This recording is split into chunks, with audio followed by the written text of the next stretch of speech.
पहली नजर में तुमने उसे पसंद कर लिया और उसने तुम्हें, और इस लव एट फर्स्ट साइट को तुम मोहब्बत कह रहे हो, तो हो सकता है तुम गलत हो। क्योंकि यार पहली नजर में तो हमें एंटीक चीजें भी पसंद आ जाती है, पर हम उसे घर में रखते हैं दिखावे के लिए। बस क्योंकि देर रात तक तुम दोनों ढेर सारी बातें करते हो और इसे तुम मोहब्बत समझते हो, तो हो सकता है तुम गलत हो। क्योंकि यार अकेलेपन के मारे तो दो अनजान मुसाफिर भी एक दूसरे से बात कर ही लेते हैं। अरे अगर किसी लड़की को देख के वो तुम्हारा हाथ पकड़ लेती है और किसी लड़के को देख के तुम उसका, और इस क्यूट जेलेसी को तुम मोहब्बत कह रहे हो, तो हो सकता है तुम गलत हो। क्योंकि यार परिंदों को पकड़ा जाता है पिंजरों में कैद करने के लिए, उन्हें आजाद करने के लिए नहीं।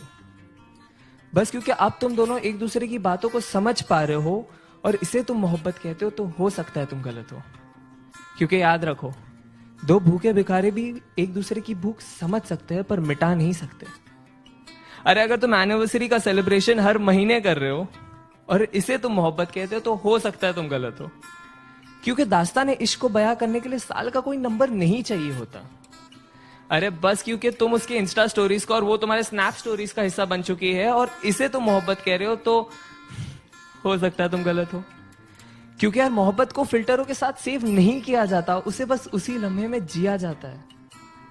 हाँ लेकिन अगर जिस्मों में उलझने से पहले तुम उसकी जुल्फों में उलझना चाहते हो, अगर वो बेखौफ अपना बचपना तुम्हारे सामने जाया कर देती है, अगर उसके कपड़ों के बेपर्दा होने से पहले तुम अपने सारे राज उसके सामने खोल दिए और उसने भी अपने सारे डर का जिक्र तुम्हारे सामने कर दिया है, अगर उसका हर आंसू तुम्हारे ही कमीज पे बहता हो और तुम्हारे मुस्कान की वजह उसकी नादानियां ही हो, तो शायद नहीं यार यही प्यार है। और अगर ये प्यार तुम्हें मिल गया है तो इसे पकड़ लो, जकड़ लो, गले लगा लो और जहां मौका मिले बस इसे कहते रहो कि तुम इससे कितना प्यार करते हो।